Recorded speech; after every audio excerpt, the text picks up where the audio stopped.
MS star news मध्ये आपले स्वागत आहे। माढा लोकसभा मतदारसंघामध्ये रामचंद्र घुटुकडे यांनी प्रचाराचे रणशिंग फुंकले। हुन्नूर येथील आराध्य दैवत बिरोबा चरणी नतमस्तक। माढा लोकसभा मतदारसंघामध्ये इंजिनियर रामचंद्र घुटुकडे यांच्या प्रचाराची सुरुवात। लोकसभेतील 43 नंबरचा सर्वात गाजलेला माढा मतदारसंघ, प्रस्थापितांनी व्यापलेला मतदारसंघ, भांडवलदारांनी व्यापलेला मतदारसंघ म्हणजे माढा लोकसभा मतदारसंघ।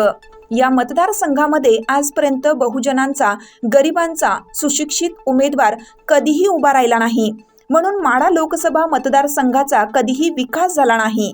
दुष्काळ प्रश्न सुटला नाही, शैक्षणिक प्रश्न सुटला नाही, व्यावसायिक प्रश्न सुटला नाही, शिक्षणाचाही प्रश्न सुटला नाही। बेरोजगारी वाढतच जात आहे।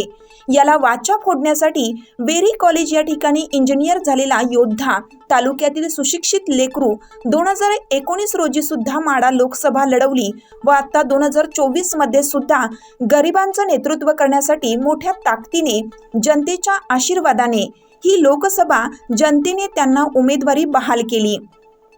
एकमेव माढा लोकसभेतील उमेदवार माननीय रामचंद्र घुटुकडे साहेब यांनी व त्यांचे सहकारी RY घुटुकडे सर बिरोबाच्या आशीर्वादाने, पिवळ्या भंडाऱ्याच्या साक्षीने हा मतदारसंघ विकासाचा, जनरक्षणाचा होईल अशी बिरोबाच्या चरणी शपथ घेऊन प्रचारास सुरुवात केली।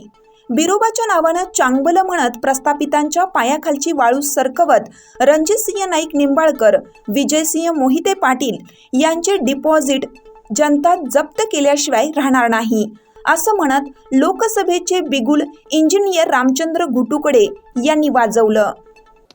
आज बिरोबा देवस्थान हुन्नूर या ठिकाणी येऊन माता नतमस्तक ठेवून या गोरगरिबांचं नेतृत्व व माताड्याचं पोरग आणि एका कामगाराचं वारस म्हणून आम्ही इंजिनियर रामचंद्र घुटुकडे साहेब यांना माढा लोकसभेची उमेदवारी जाहीर केली। ही उमेदवारी जाहीर करण्यापाठीमागचा हेतू हाच आहे की लोक चर्चेतनं म्हणाले, पत्रकार बंधू म्हणाले की या सर्व काँग्रेस पक्ष, राष्ट्रवादी पक्ष, शिवसेना अनेक पक्ष आहेत, हे फक्त प्रस्थापित पुढाऱ्यांना तिकीट देतात, गोरगरिबांना तिकीट देत नाहीत। ज्याच्याकडं पैसा आहे त्यांनाच तिकीट देतात, बिना पैशावाल्याला तिकीट देत नाहीत।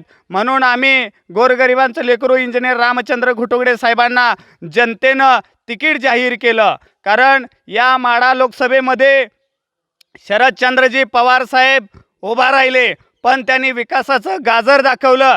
महिलांचे प्रश्न, शेतकऱ्यांचे प्रश्न, शिक्षकांचे प्रश्न, व्यावसायिकांचे प्रश्न कधीच सोडवलं नाही, पण पैशातून सत्ता आणि सत्तेतून पैसा हे चक्र त्यांनी चालू ठेवलं। आणि विजयसिंह मोहिते पाटील आणि रणजितसिंह नाईक निंबाळकर हे फक्त मतदानाच्या वेळेला 3 महिना अगोदर येतात आणि विकास आम्ही केला, आम्ही नद्यांना पाणी सोडलं, कॅनॉलमध्ये असा विकास केला आणि पाण्याची सुविधा चांगली झाली, हे फक्त मोबाईलवर व्हिडिओमध्ये दाखवतात आणि परत लोकसभेला निवडून येतात। इथून पुढच्या काळामध्ये बाबांनो, जनता ही काय दूध खोळी नाही आहे। जनतेला इंस्टाग्राम, व्हॉट्सअप, यूट्यूब याच्यावरनं सगळं दिसतं। कुणाला काय सुविधा मिळालेली जनतेला तुमच्यापेक्षा अधिक माहीत आहे। आणि म्हणून जर माढा लोकसभा मतदारसंघातून रणजितसिंह नाईक निंबाळकर आणि मोहिते पाटील जर उभारले, यांचं डिपॉझिट जप्त होण्याची सुविधा ही जनतेनं घेतलेली आहे, गरीब जनतेनं घेतलेली आहे, बहुजन जनतेनं घेतलेली आहे, असं मी आज बिरोबा चरणी माता नतमस्तक ठेवून असं मी जाहीर करतो। धन्यवाद। माढा लोकसभा 2024च्या प्रचाराची सुरुवात श्री क्षेत्र हुन्नूर येथील आमचं दैवत बिरोबा देवस्थान येथून आज आम्ही केलेली आहे।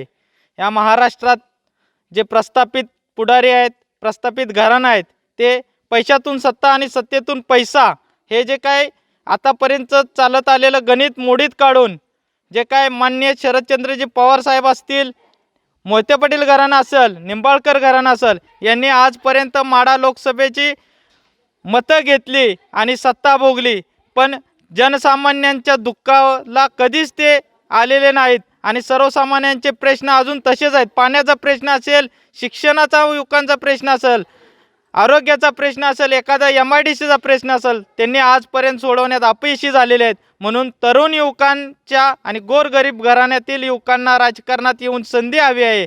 त्यासाठी आज आम्ही इथून प्रचाराची सुरुवात केलेली आहे. धन्यवाद.